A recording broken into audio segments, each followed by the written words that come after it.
किसको एंटीबायोटिक लेनी चाहिए और किसको नहीं लेनी चाहिए, कब लेनी चाहिए और कब नहीं लेनी चाहिए? देखो, अगर बैक्टीरियल इन्फेक्शन प्रूवन है एंटीबायोटिक लेनी चाहिए, नहीं तो किसी को भी नहीं लेनी चाहिए। बैक्टीरियल इन्फेक्शन नाम दो 3-4, जैसे किन केसेस में लेनी चाहिए, किन केसेस में नहीं लेनी चाहिए?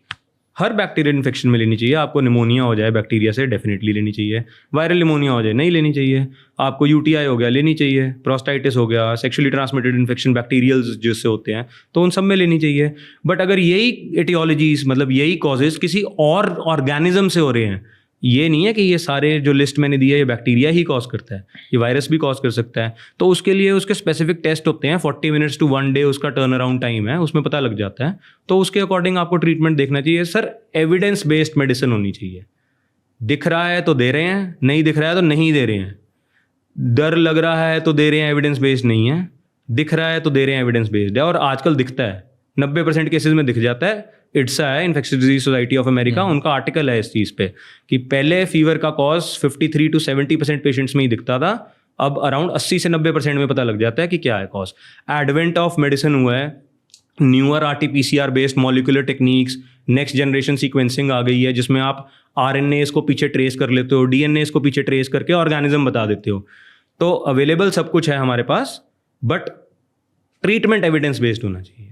उसके लिए आपको एक आधा दिन लग सकता है, बट पेशेंस पेशेंट को भी होनी चाहिए। तो अगर जो गला खराब हो जाता है लोगों का, पहले 3 दिन तक कुछ नहीं करना है, पानी पियो गर्म, बस ठीक हो जाएगा। नहीं होएगा तो आगे देखेंगे। नहीं हुआ तो बुखार भी चढ़ता रहेगा, बहुत कुछ होता रहेगा, हाई ग्रेड फीवर, चिल्स आने लग जाएंगे, अपने आप पता लग जाएगा कुछ ठीक नहीं चल रहा है, आपको भी और आपके डॉक्टर को भी।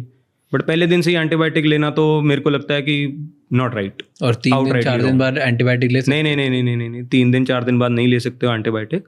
3 दिन 4 दिन में पता लग जाएगा कि क्यों हुआ है। कल्चर को 3 दिन लगते हैं 72 आवर्स आने में, PCR को 1 दिन लगता है आने में। तो ये जब भी आप 3 दिन बाद तो आप क्लिनिक पहुंचोगे ना, 3 दिन तक तो आप घर पे रहोगे। ये तो आप लगा के चलो कि 3 दिन तक तो आप कहीं नहीं जा रहे, है ना। 3 दिन बाद आप मिले उससे जाके, तो साइकिल मान लो हफ्ते की है, 5 to 7 डेज की साइकिल है, उसमें से 3 दिन निकल के 2 दिन में इन्वेस्टिगेशन आ गई। अगर तब भी दोबारा जाना पड़ गया तो डेफिनेटली एम्पेरिकल ट्रीटमेंट चाहिए।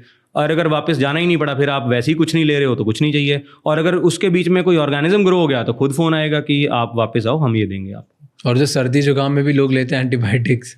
Sir, antibiotics is a no for me unless and until आपने देख लिया है या क्लिनिकली सस्पेक्ट कर लिया है। हाँ, ओल्ड एज पेशेंट आया 65 से ऊपर, मेरे को बुखार हो रहा है, ठंड लग रही है, पहली चीज़ मेरे को UTI आएगी दिमाग में, है ना, तो मैं दूंगा उसको एंटीबायोटिक। बट मैं एज रिलेटेड दूंगा ना, मैं ऐसे थोड़ी कि यार 18 साल से 65 साल के बीच में कोई आ गया, नॉर्मल फ्लू सीजन चल रहा है, मुझे पता है कि भाई सीजनैलिटी है, ये इसमें ये होना चाहिए।